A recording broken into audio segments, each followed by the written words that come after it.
Une autre actualité au cours de ce rendez-vous de votre avis compte, autre actualité parce que l'information, elle a évolué, mais nous en avons commencé à évoquer au cours de ce plateau et de ce programme.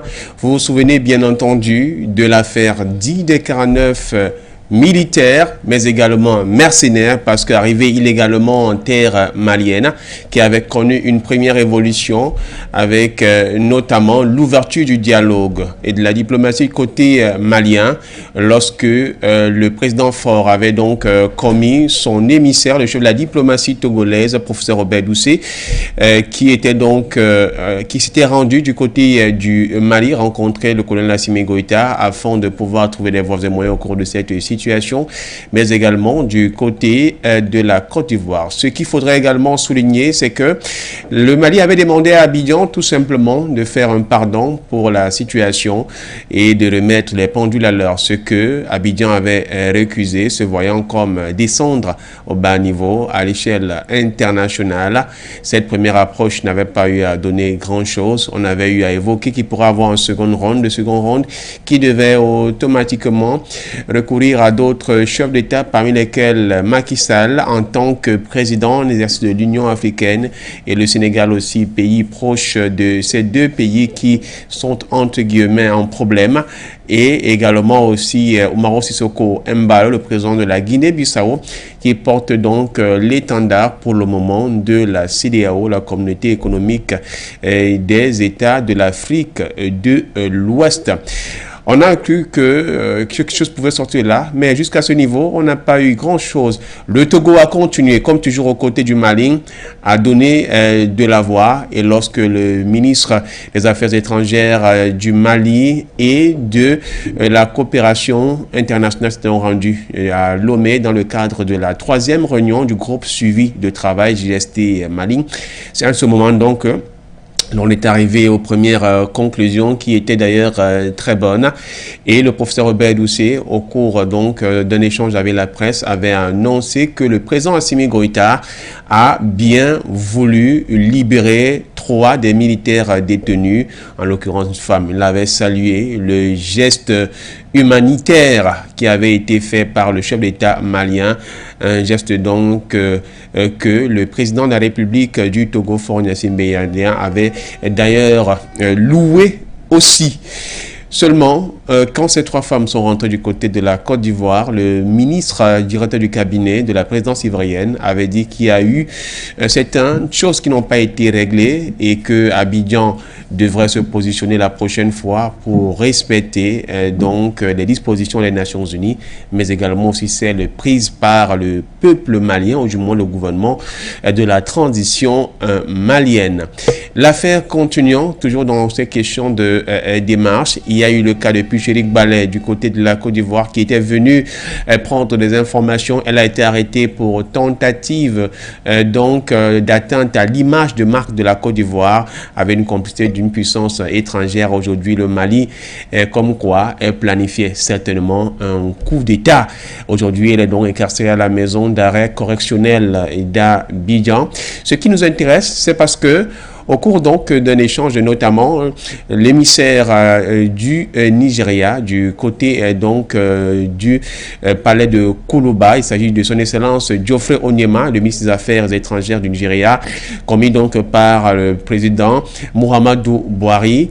Le président de la République du Mali avait évoqué donc au cours de ces échanges, mais avec les autorités, qu'il était judicieux que Abidjan puisse penser donc à dialoguer pour que cette affaire soit définitivement réglée.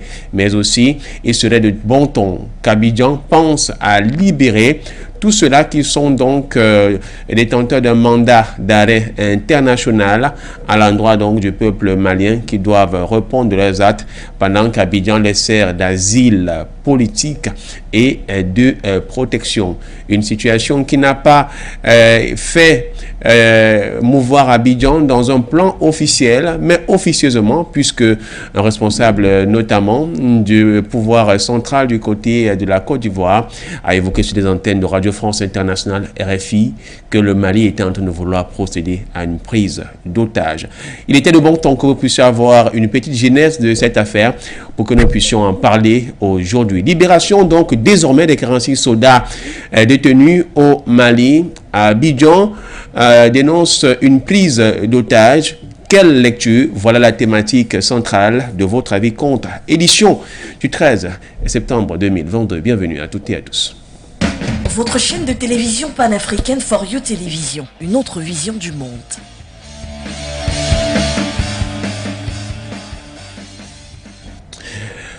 Libération des 46 soldats ivoiriens détenus au Mali ou arrêtés. Abidjan dénonce une prise d'otage. Quelle lecture? Pour en parler ce matin, ils ont encore accepté de se défaire de toutes leurs obligations pour nous apporter soit de l'éclairage ou du moins comment est-ce qu'ils vivent et comprennent cette situation. Ils sont au Cameroun et dans la ville notamment de Douala et également du côté du Mali et dans la capitale Bamako. On va commencer juste à côté de nous avec donc le patriarche Pierre Claver Kondo qu'on ne présente plus, mais je voudrais tout de même souligner qu'il est directeur de publication de 2 journaux, parmi lesquels un journal panafricain et directeur, j'allais dire président d'une organisation de la société civile AP2 EDA APH qui est relié donc l'amitié j'allais dire russo-camerounaise en mémoire donc du général Abraham Petrovic et bien sûr de son arrière-petit-fils, le poète, lui seul connaît des bonnes paroles. Bonjour depuis. Bonjour, effectivement il s'agit du poète écrivain Alexandre Pouchkine, le plus grand écrivain russe de tous les temps. Bonjour à nos téléspectateurs, merci à eux d'avoir une fois de plus consacré de leur temps pour être en notre compagnie dans le cadre de ce programme Votre avis compte. Et du côté de Bamako, au Mali, il est bien sûr avec nous le très imperturbable Moussa Zandiara, vice-président du mouvement donc, des réseaux des jeunes actifs RJA Mali. Bonjour cher frère, merci d'être avec nous une fois de plus ce matin.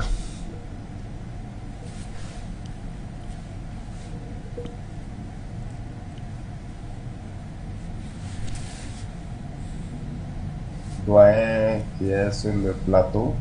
Vraiment, je le salue et de dire qu'on apprend vraiment beaucoup, vraiment auprès de lui. Longue vie à lui et on salue aussi vraiment la diaspora africaine et tous les panafricanistes qui sont connectés et branchés sur For You TV présentement. Vous l'avez si bien dit mon cher Moussa Zandiara, le programme est en relais sur For You Radio, fréquence 96.3. Pour ceux qui sont au Cameroun, vous pouvez également capter cette chaîne de radio via votre application téléchargeable sur App Store et aussi le programme est aussi diffusé, soulignons une fois de plus, sur les réseaux internet et notamment Facebook, la page Facebook For You Media où si vous n'avez pas la possibilité d'être à la maison, grâce donc au dieu de la connexion, vous nous recevez chez vous. Messieurs, avant que l'on ne puisse entrer directement dans la phase des échanges, je voudrais avec le concours de la réalisation, Liga qui est en train d'assurer, qu'il nous présente quelques-unes que nous avons bien pu capter au cours de cette information.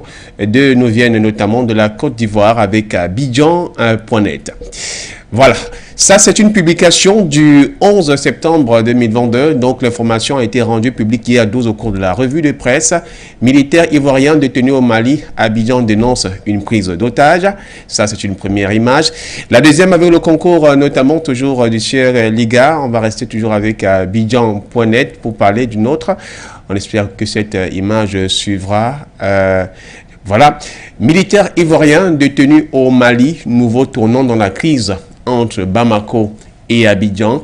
C'est l'écriture notamment, la date d'écriture, la rédaction a été faite hier et la parution dans la soirée d'hier, la revue de presse a été rendue ce jour 13 septembre et dans cette une, ou du moins dans le déroulé de l'article, on dit clairement que Bamako est passé à la vitesse supérieure en demandant qu'on doit plutôt procéder à une sorte d'échange. Et Mali a donc certainement enfoncé le clou au regard de toute cette situation en titrant, bien entendu, militaires ivoiriens, le Bamako demande des opposants, des militaires à la place des opposants. Est-ce qu'on peut avoir cette autre image de, voilà, Mali-Côte d'Ivoire, les soldats en échange des opposants, l'on s'interroge. Monsieur, quand vous avez eu à voir ces trois images, Moussa, je commence avec vous. Commentaire. Voilà, en réalité, depuis le vendredi passé, lors de la visite des ministres des Affaires étrangères du Nigeria, les choses ont pris d'autres tournures, surtout aux deux côtés, que ce soit au Mali ou que ce soit en Côte d'Ivoire. Du fait que l'annonce est venue du plus haute instance, institution de la République malienne, parce que lors de la sortie de l'audience, le ministre des Affaires étrangères dans son discours, il a souligné que le cas des 46 soldats faisait partie de l'ordre du jour. Et suite à ça, on a compris que le gouvernement malien aussi a fait une proposition. Parce qu'au départ, c'était une excuse publique qui était demandée par Bamako. Mais présentement, Bamako a changé le ton en disant qu'on a fait un pas. Le Mali a fait un pas. On veut aussi que vraiment le gouvernement ivoirien aussi essaie de faire un pas en montrant vraiment leur volonté que il y a vraiment cette volonté des partenariats qu'ils souhaiteraient vraiment toujours avoir entre les deux pays, à savoir vraiment de donner à Bamako les opposants, bon, on peut pas dire les opposants, les présumés coupables de détournement des derniers publics qui se résident en Côte d'Ivoire, qui sont sous mandat d'arrêt international, puissent vraiment être donnés à Bamako. Donc, tout ça la laisse vraiment entendre que le Mali vraiment ne veut pas laisser cette affaire-là vraiment sans suite favorable pour le Mali, parce que nous avons libéré les 3 soldats et c'est à titre humanitaire. Maintenant, les 46 autres, vraiment, il faut que cela soit vraiment traité de bonne manière pour que Bamako vraiment puisse avoir quelque chose de gros en contrepartie. Donc, l'analyse que je peux faire dans tout ça là, c'est que Côte d'Ivoire, les journalistes, bon, je peux dire que ils n'ont pas d'autres mots à dire, parce que depuis le début jusqu'à maintenant, c'est les mêmes mots qui reviennent. Bamako détient les soldats illégalement. Le Bamako, c'est des otages, mais réellement, le Mali a tous les preuves contre ces militaires détenus au Mali ici. Depuis le 10 juillet, lors de ces arrestations, le Mali a fait vraiment des communiqués. À travers ces communiqués-là, ils ont montré tous les preuves montrant que ces soldats sont rentrés illégalement sur le territoire malien. Et ce qui caractérise un acte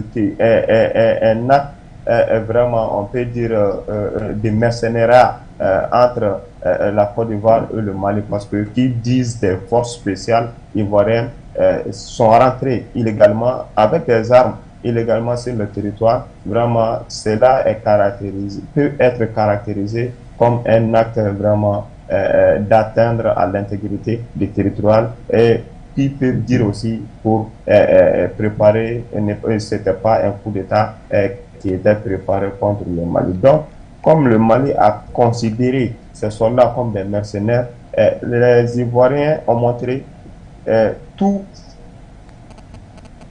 leurs preuves que ces soldats ont été envoyés sur des bonnes voies, sur des bonnes formes, alors que Bamako a montré le contraire. Que ce soit l'ONU, que ce soit même l'ambassade des Allemands qui ont fait des communiqués, tous ces communiqués ont montré que ces soldats n'ont pas suivi vraiment les règles. Donc, je peux dire que ces journalistes ouvrent ces déclarations venant de part et d'autre au niveau de Côte d'Ivoire. Vraiment, c'est juste, ils n'ont pas d'autre chose à dire.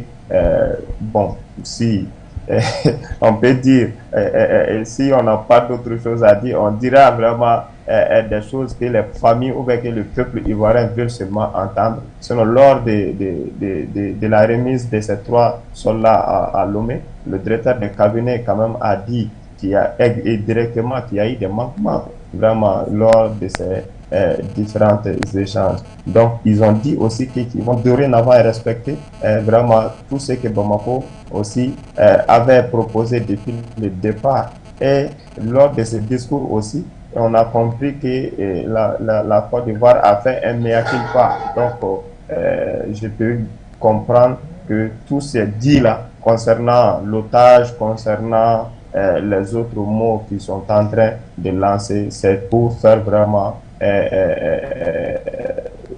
plaisir aux populations ivoiriennes ou bien aux familles ivoiriennes. Selon entre les gouvernements ivoiriens et Bamako, je crois bien que la Côte d'Ivoire et le gouvernement ivoirien, vraiment, ils ont compris l'enjeu de la chose et ils sont vraiment en train de suivre un peu Bamako dans ce que le gouvernement veut vraiment faire pour apaiser cette situation.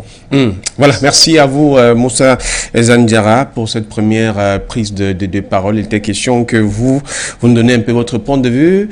DP, Patriarche, la casquette du journaliste est convoquée.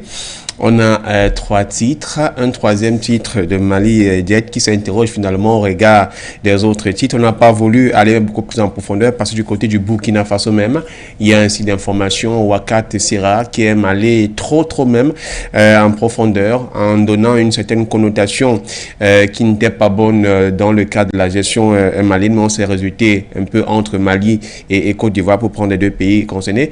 Quand vous regardez, c'est une de ces journaux qui soient des tabloïds ou encore de la presse numérique, y a-t-il un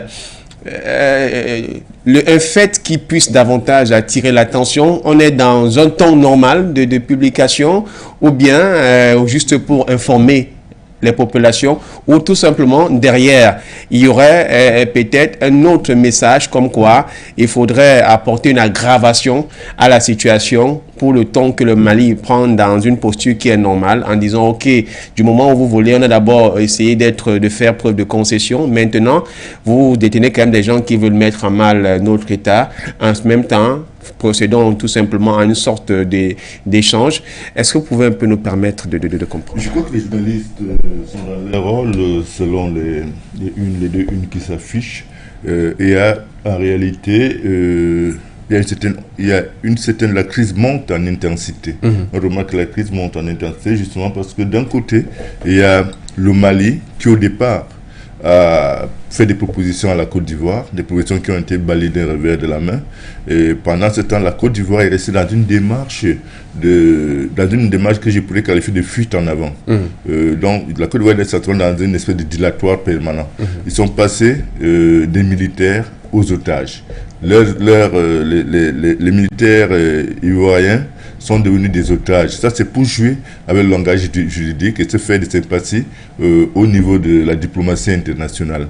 Or, le Mali affirme détenir des preuves que ces gens sont des mercenaires et qui étaient en mission spéciale, en mission commandée au Mali. Et pendant ce temps, la Côte d'Ivoire n'arrive pas à déconstruire cette accusation, mais s'enferme plutôt dans une espèce de jeu de billes, quoi.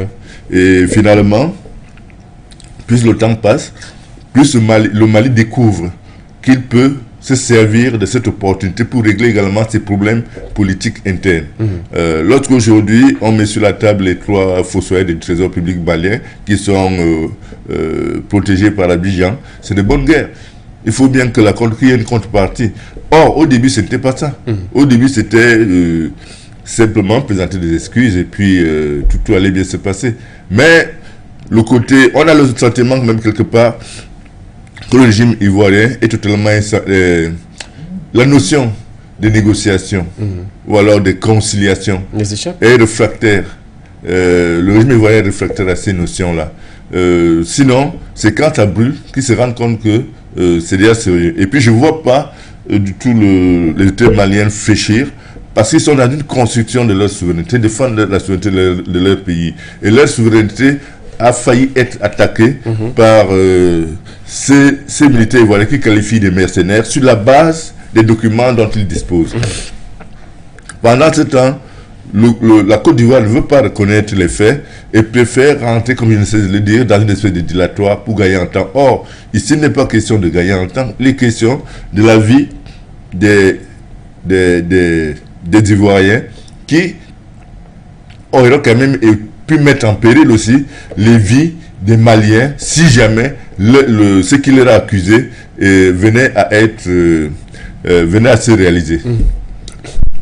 Ce n'est pas la peine pour la Côte d'Ivoire de s'enfermer dans le dilatoire. Je crois qu'en Afrique, on a quand même des valeurs que nous défendons. C'est-à-dire, quand ça ne va pas, on peut s'asseoir, se regarder dans les yeux et se dire des vérités. Et puis après, on trouve un consensus, une solution consensuelle.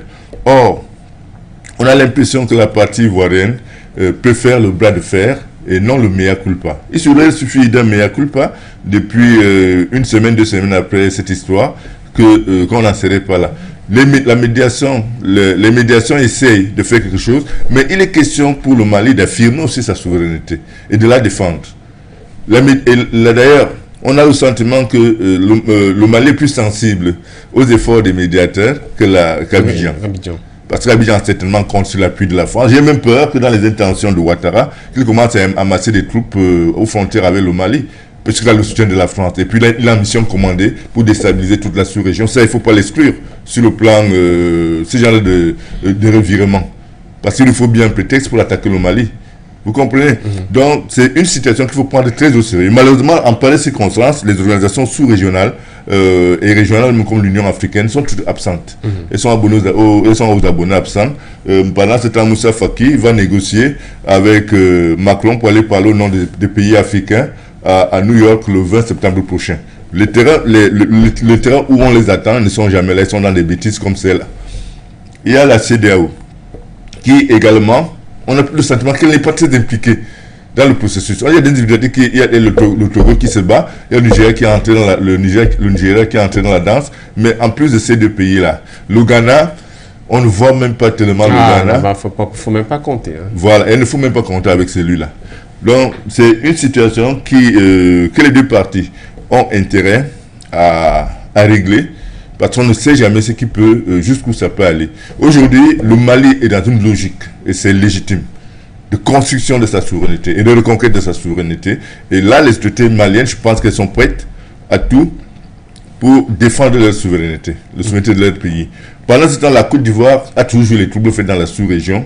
Et tout le monde sait, en Afrique francophone, que la Côte d'Ivoire est un pays satellite de l'hégémonie française. Et le Mali, je crois qu'il faut tout simplement que les autorités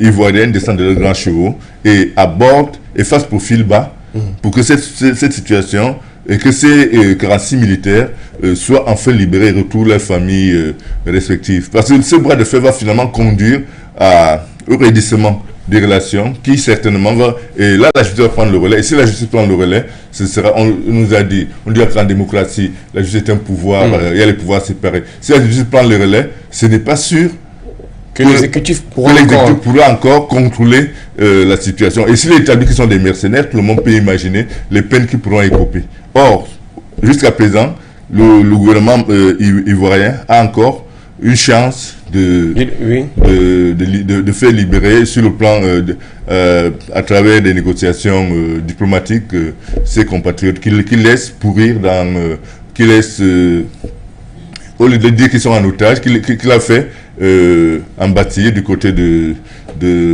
Bamako à cause de leurs intentions, des actes qu'ils portaient, de la mission qu'on leur a confiée d'aller déstabiliser le Mali. Moussa Zan Diarra, on sait de façon très claire que le gouvernement de la transition est justement issu du peuple malien et puise son énergie de ce peuple, ce qui voudrait dire qu'il y a une sorte de cohésion entre le gouvernement, bien sûr, avec ces populations.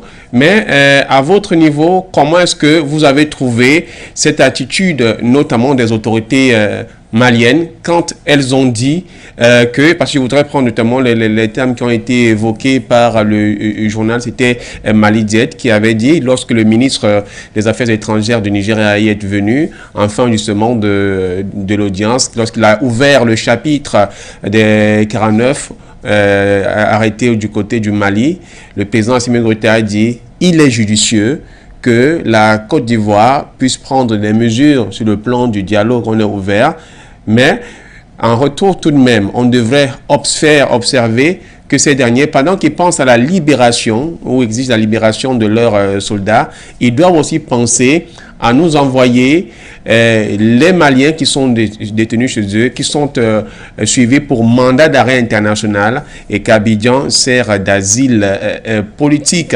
On a là un ton martial d'un homme d'armée, d'un chef d'armée qui protège son peuple. Comment est-ce que vous, à votre niveau, vous avez qualifié cette attitude de la plus haute autorité de la transition?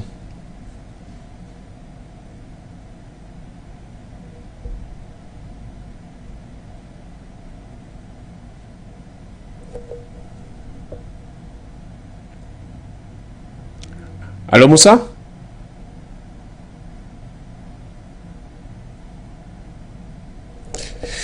Moussa Zandiara, certainement qu'on pourra retrouver d'un moment à un autre avec quelques problèmes de connexion pour se rallier à lui.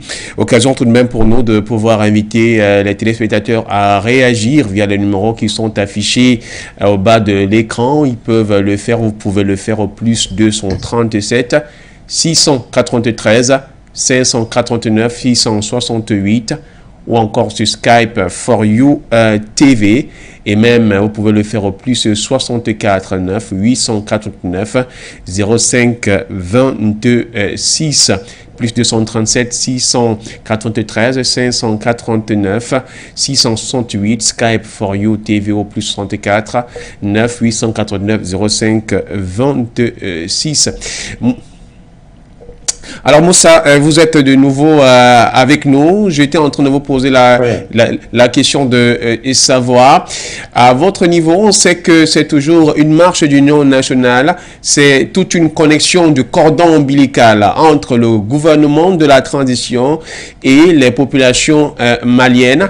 Comment est-ce que vous avez qualifié cette attitude de la plus haute autorité de la transition lorsqu'il a eu à évoquer ce chapitre ouvert par le ministre des Affaires étrangères du Nigeria, son Excellence Geoffrey Onyema, lui parlant de l'affaire des 49 mercenaires aux soldats? Il a dit qu'il serait judicieux que le gouvernement ivoirien puisse penser au dialogue, mais ce que nous demandons, nous voulons encore faire observer, c'est pendant qu'il demande la libération des militaires, que aussi puissent rendre à Bamako les autorités maliennes, les personnalités maliennes qui sont suivies pour un mandat d'arrêt international et qui menacent la stabilité du pays. Ton martial, ton d'un chef d'État qui est en voie de protéger son pays, souveraineté absolue?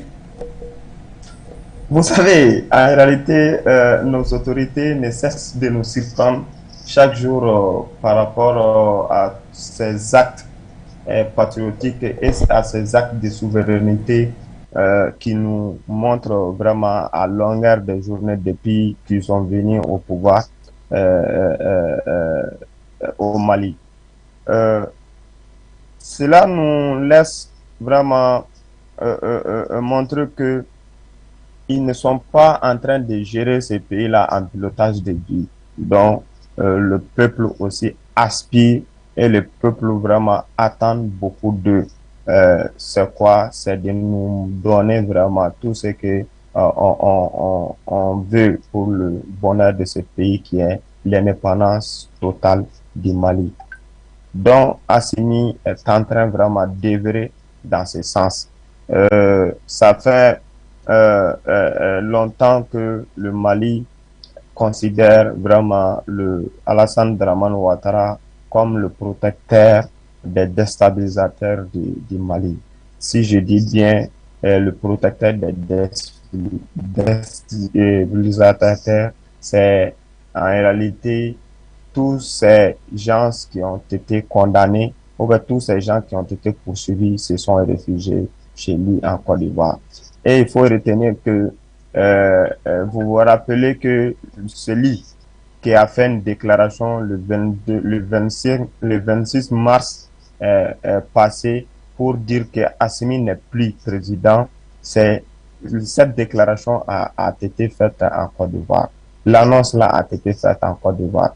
Le fameux soi-disant président qui s'est autoproclamé, c'était résidé en Côte d'Ivoire. Donc, tous ces actes-là nous laissent croire que la Côte d'Ivoire, c'est vraiment l'arrière-base de toutes ces personnalités qui veulent déstabiliser la transition malienne ou qui veulent déstabiliser le pays, se retrouvent en Côte d'Ivoire, dont Alassane les protège. Si nos autorités vraiment ont décidé autrement le sort de ces mercenaires, ces 46 mercenaires, vraiment, c'est un acte salutaire, surtout aux côtés de la société civile malienne, surtout la jeunesse active malienne et la jeunesse panafricaine malienne, vraiment demande davantage à notre patriote président Assimi Goïta vraiment d'aller plus loin que ça. Parce que le Mali aussi a sa force vraiment pour dire non et pour vraiment imposer sur la Côte d'Ivoire. Vous savez que le Mali a fait libérer l'ancien député qui était arrêté ici, le cas de Guillaume, tout le monde le sait, l'affaire entre Guillaume et Alassane Dramane Ouattara. Pourquoi pas le Mali ne peut pas héberger Guillaume Soro ici à Bamako, surtout à Ségasso, qui fait frontière à Côte d'Ivoire. Tout ça là, le Mali peut vraiment se profiter vraiment pour montrer à Alassane aussi ce qu'il est en train de faire contre le Mali. On peut faire aussi le même cas, le même scénario contre la Côte d'Ivoire. Mais Assimi a montré vraiment sa bonne foi en libérant d'abord les 3 soldats, parce que le Togo est aussi a mené vraiment pas mal de démarches concernant cette situation, et Assimi a montré vraiment sa bonne foi. Maintenant, il n'a demandé que de nous donner vraiment les 3 personnalités qui sont poursuivies par la juridiction de la justice malienne et qui sont en train aussi de faire des déclarations qui peuvent déstabiliser la transition malienne depuis Côte d'Ivoire, à savoir le fils du président déchu Ibeka, et en plus de ça aussi il y a Boubou Cissé et il y a aussi Tchema Idar Koulibaly qui se trouvent là-bas en Côte d'Ivoire et qui sont en train à longueur de journée de faire des déclarations contre la transition. Maintenant, le peuple malien, surtout la société civile malienne, vraiment a appris cette nouvelle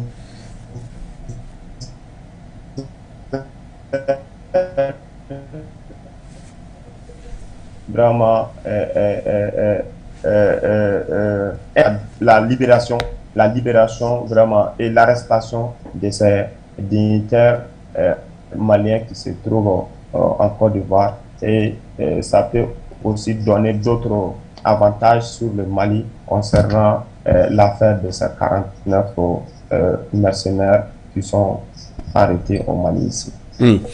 Et on rappelle aux téléspectateurs plus 237 693 549 668 Skype for You TV. Vous pouvez nous joindre par là ou encore laisser votre commentaire sur la page Facebook et même au plus 34 9 889 05 26.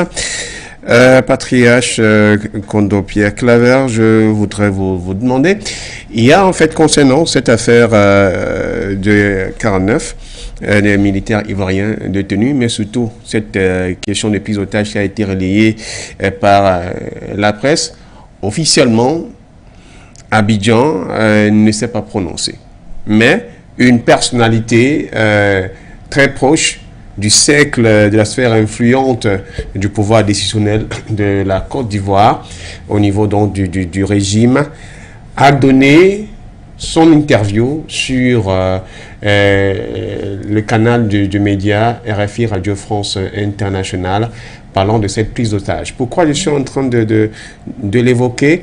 On se souvient qu'avant que Dame Pulchéry Ballet ne soit arrêté, Il a fallu qu'un député de la majorité présidentielle puisse faire une vidéo dans laquelle il menaçait que si cette dame continue à apporter soit son soutien, elle sera arrêtée. Et on a vu là où nous en sommes aujourd'hui.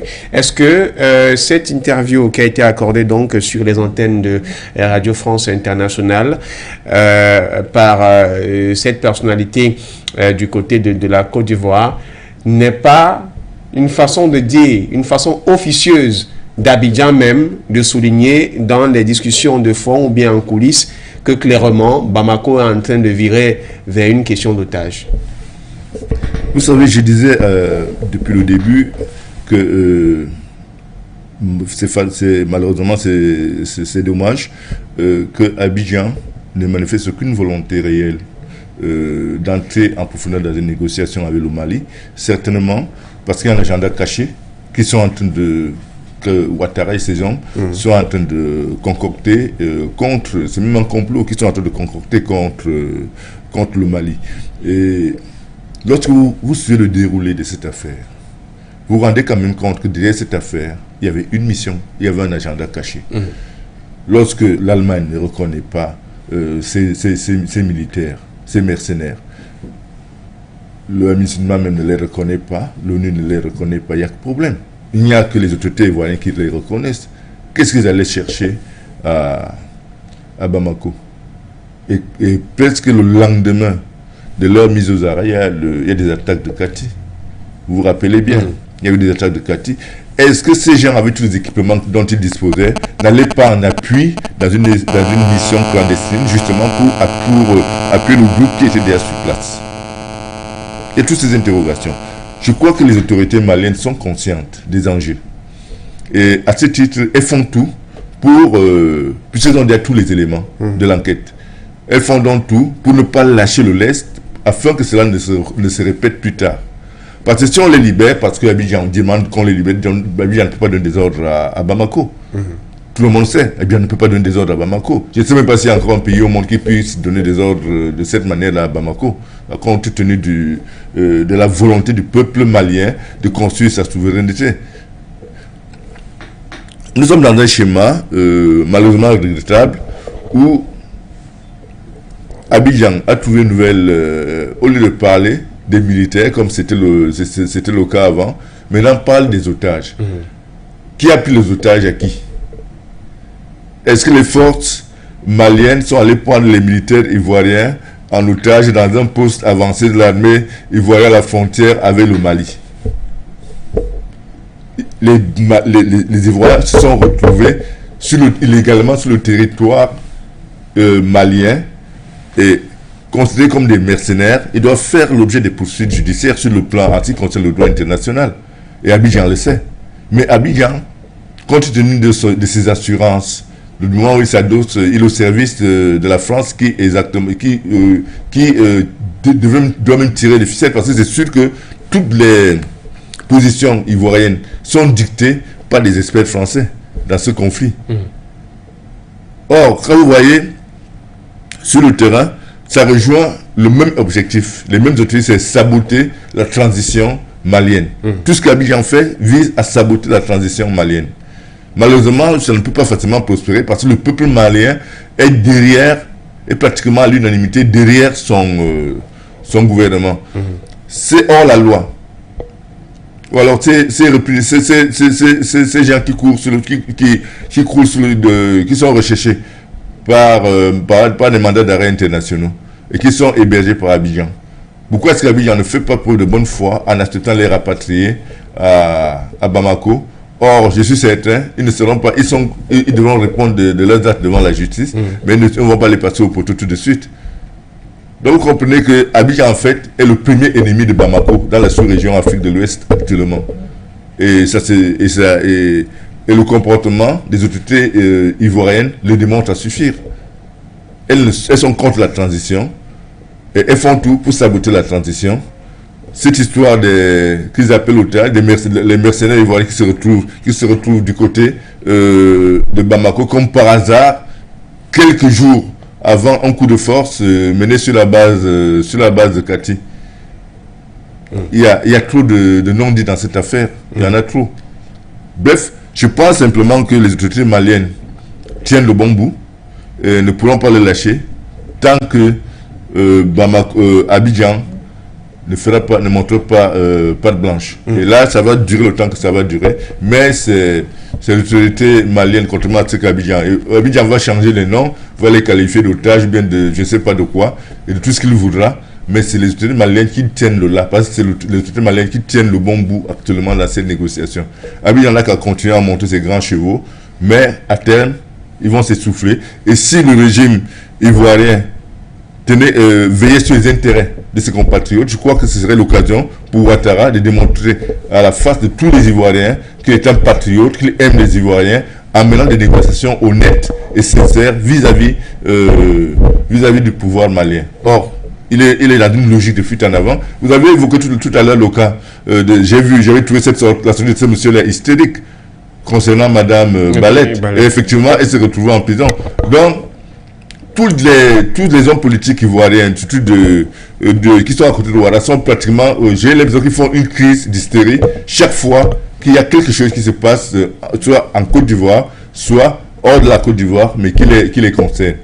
Monsieur, j'ai bien vu cette vidéo. Il a fait une crise d'hystérie dans cette vidéo. Malheureusement, la pauvre femme se retrouve en prison. Aujourd'hui, le ministre, le commentaire donc de la sortie de l'autre sur RFI peut aussi être prémonitoire. Mais Abidjan n'a pas intérêt. N'a pas intérêt à verser davantage de l'huile sur le feu.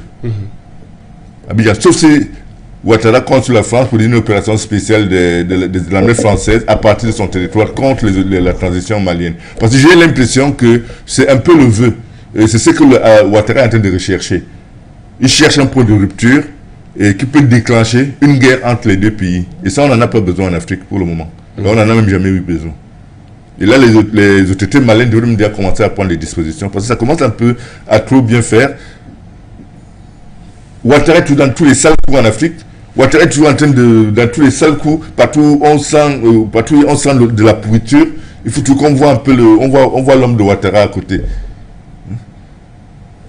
Donc les autorités maliennes doivent prendre toutes les dispositions et maintenir, et surtout maintenir leur position, parce qu'ils ont fait beaucoup de concessions. Abidjan n'a pas voulu se soumettre à ces conditions. Aujourd'hui, si le conflit monte en intensité, ou alors si on atteint un point de rupture au niveau des négociations, je pense que la responsabilité ne sera pas celle des autorités maliennes, mais celle des autorités ivoiriennes qui jusque-là font de la fuite en avant, cherchent des boucs émissaires et font du dilatoire. Est-ce que Moussa Zane est avec nous? Si vous êtes avec nous, une question tout de même, elle est anodine, mais c'est tout de même légitime de pouvoir vous la poser. Est-ce que du côté de Bamako, est-ce que l'on craint une sorte de résurgence, j'allais dire, si Abidjan serait en train de proliférer des menaces vis-à-vis de Bamako, ou cette question de prise d'otage pour tenter de créer une sorte de chaos derrière, est-ce que il y a une certaine crainte, Bamako devrait craindre quelque chose dans ce sens-là? Et si Bamako devrait avoir crainte, cela devrait être fait depuis la veille de l'arrestation de ces mercenaires, parce que la première déclaration des autorités ivoiriennes, c'était de libérer ces soldats sans délai et sans condition. Est-ce que Bamako a réagi suite à ces provocations? Non. Vous savez, les autorités maliennes savent où vraiment ils savent où ils vont, en réalité. Assimi, c'est un colonel imperturbable, vraiment. Il n'est pas quelqu'un qui se laisse vraiment emporter par la passion de tout ce qui se passe autour du pays. Sinon, ça allait trouver qu'il a laissé prise. Donc, le peuple malien vraiment a la conscience tranquille. C'est que nous considérons tous comme un soldat présentement, parce que le Mali, au-delà de toutes ces crises politiques, le Mali est en guerre, vous le savez. Donc, comme le patriarche l'a si bien dit, Le fief même de Assimi, qui est Kati, a été attaqué. A été attaqué par qui? C'est par les djihadistes. Comment ils sont rentrés? Et la veille de l'arrestation de ces mercenaires ivoiriens, il y a eu des multiplications des attaques sur tous les territoires maliens. À Kati,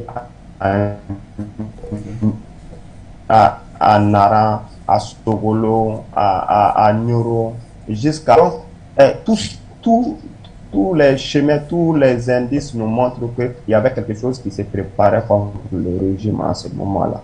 Donc le régime vraiment a tenu bon et on a fait face. Surtout le peuple a soutenu en ce moment de difficulté. Le peuple s'est levé pour soutenir vraiment les militaires. Je vais vous donner l'exemple palpable à Kati, moi-même où je réside actuellement. Le jour où Kati a été attaqué à 4 h du matin, en même période, la population est sortie. Avant la levée même de soleil, la population même s'est levée pour se rassembler, pour vraiment soutenir les militaires, vraiment en menant des patrouilles. La population, les civils ont fait arrêter des djihadistes qui ont venu attaquer la ville de Kati. Donc c'est pour vous dire que la population malienne est déterminée à jamais pour soutenir les militaires et pour soutenir les régimes sur place. Et qui parle bien d'une menace venant d'extérieur, vraiment le peuple malien est prêt aussi, vraiment psychologiquement, pour faire face à toutes ces menaces-là, surtout venant de la Côte d'Ivoire. Et je dirais que la paix doit vraiment être de l'autre camp, surtout le côté de la Côte d'Ivoire. Je vous ai dit que le Mali peut servir vraiment aussi comme arrière-base pour vraiment les opposants ivoiriens, pour aussi faire ce que les opposants maliens sont en train de faire en Côte d'Ivoire. Mais Assimi n'a pas voulu rentrer dans ces jeux-là. Il est ouvert au dialogue et il a tendu la main au président ivoirien. Mais vraiment, s'il s'entête, le Mali peut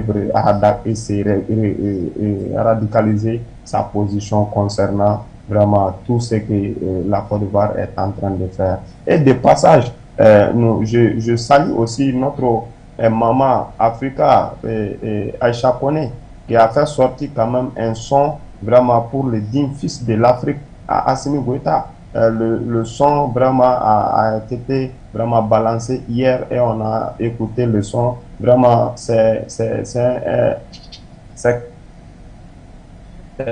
quelque chose vraiment qui nous tient, vraiment, qui nous donne la force vraiment de continuer par rapport à cette lutte de néocolonialisme et à cette lutte d'impérialisme. Vraiment, c'est notre territoire et surtout le sol malien ici. On reviendra avec vous pour une note de conclusion, passons vers la fin. Patriarche Kodo, finalement, si le Mali se porte bien et quand on voit même les sorties des autorités maliennes, on sent qu'ils ont tout un calendrier bien fixé, bien figé, une souveraineté qu'ils voudraient assumer sur l'étendue, on va dire, de la sous-région, mais également au niveau de la communauté internationale. Est-ce que finalement, ce qu'Abidjan fait, vous avez certes dit qu'Abidjan souhaiterait avoir un point de rupture, peut-être pour faire intervenir la France, mais est-ce que concrètement, Abidjan n'a pas le poids clairement pour résoudre cette affaire, ou tout simplement, comme un internaute l'avait souligné, Alassane Dramane Ouattara est une erreur pour la Côte d'Ivoire, pour parler du cas qu'il est incapable de gérer cette situation. Alors, Alassane Ouattara est incapable de gérer cette situation. Vous vous rappelez bien les sorties, donc on a fait allusion tout à l'heure. Il est incapable de gérer cette situation simplement parce que ce n'est pas l'homme, ce n'est pas un homme de parole et ce n'est pas l'homme de la réconciliation. Même au sein même de la Côte d'Ivoire n'a pas pu conduire une quelconque réconciliation depuis son accession au pouvoir. Il pense qu'avec l'appui de la France, il peut mener toute action dans l'intérêt de la France partout en Afrique de l'Ouest. Pour le cas d'espèce, je crois qu'il est mal tombé simplement parce que les autorités maliennes actuelles ont le soutien total du peuple. Vous avez suivi l'élément que le commentaire de notre copanéliste tout à l'heure au téléphone, que lors des attaques de Kati, c'est les populations qui sont sorties avant les militaires. Parce que les populations ont entendu des coups de feu là où réside leur chef, et ils ont décidé de sortir. Donc ce sont elles qui poursuivaient, peut-être avec les gourdins ou avec les machettes, les assaillants qui étaient pourtant armés, qui disposés par contre d'armes à feu. Vous voyez un peu le lien qui existe entre les populations maliennes et leurs dirigeants. Je crois qu'en Afrique, c'est rare. Ce qui signifie simplement que, dans le contexte actuel, fort de cet atout dont disposent les autorités maliennes, elles peuvent prendre toutes les décisions qui s'imposent pour sauvegarder justement ce crédit de confiance que leur accordent les populations. Et à ce titre, elles sont prêtes à affronter n'importe qui. Elles sont prêtes à affronter n'importe qui. Et j'ai l'impression que plus le temps passe, plus elles peuvent prendre des décisions irréversibles. Parce qu'en fait, dans ce dossier, c'est Abidjan qui les pousse à réduire leur position, à devenir beaucoup plus exigeants. Maintenant, au début, ils ont dit, écoutez, nous sommes des pays frères. Présentez simplement des excuses au peuple malien. Et puis à chuter d'épée en 1 minute. Oui. Il y pense à chuter en 1 minute. Oui. Présentez simplement des excuses au peuple malien et puis le premier est réglé. Abidjan s'est mis à les matraquer sur le plan médiatique en les accusant de tous les mots, en les traitant de tous les noms d'oiseaux. Et ils ont dit, ok, c'est bon. Maintenant, ce que nous attendons pour faire évoluer ces négociations, pour libérer vos mercenaires, c'est de nous retourner aussi nos fouteurs de Toulouse qui sont réfugiés chez vous, pourtant ils sont sous le coup des mandats d'arrêt internationaux. Et là, Abidjan est coincé. Abidjan est coincé. Et comme Abidjan est coincé, ça signifie que Ouattara va sacrifier les vies de ces militaires. Va les sacrifier parce qu'ils seront jugés. Et parce que ça ne va pas durer 1 année. Tant que une solution n'est pas trouvée, et dès qu'ils sont écroués, donc la justice essaie déjà pratiquement saisie du dossier, mais la justice est en train d'observer aussi l'évolution. Parce que si l'exécutif demande leur dit, écoutez, pour les raisons humanitaires, différer un peu les procédures. Ça, le judiciaire doit le faire. Mais maintenant, si ça prend trop de temps, même légalement, la justice sera obligée d'ouvrir les procès. Donc, dans ce dossier, Abidjan n'a pas découdé franche, mais Abidjan pense pouvoir mettre la pression sur les autorités maliennes qui pourtant lui ont donné la chance de récupérer ses ressortissants. Et aujourd'hui, tel que ça évolue, on a plutôt peur que ces ressortissants soient plutôt condamnés du côté du Mali, puisque déjà Abidjan les qualifie d'otages. Pourtant, tout le monde sait que ce sont des mercenaires. Moussa Zandiara, on aura forcément un autre jour pour parler de l'issue. Si on regarde la situation que Alassane Dramane Ouattara, bien Abidjan se retrouve quelque peu dos au mur, quel pourrait être finalement le sort de ces mercenaires militaires ivoiriens, mais en 1 minute, vraiment en 1 minute ou encore en moins d'1 minute, comment on peut qualifier le lien entre la population et puis leurs dirigeants de la transition? On a comme l'impression que la population pense, les dirigeants agissent, mais quand les dirigeants agissent, la population elle se retrouve pratiquement. C'est comme si tout le monde réussissait, il y avait du bouche à oreille qui partait. Ça se passe comment en quelques secondes? De petits secrets maliens. En réalité, c'est comme si Assimi c'est l'un de nous.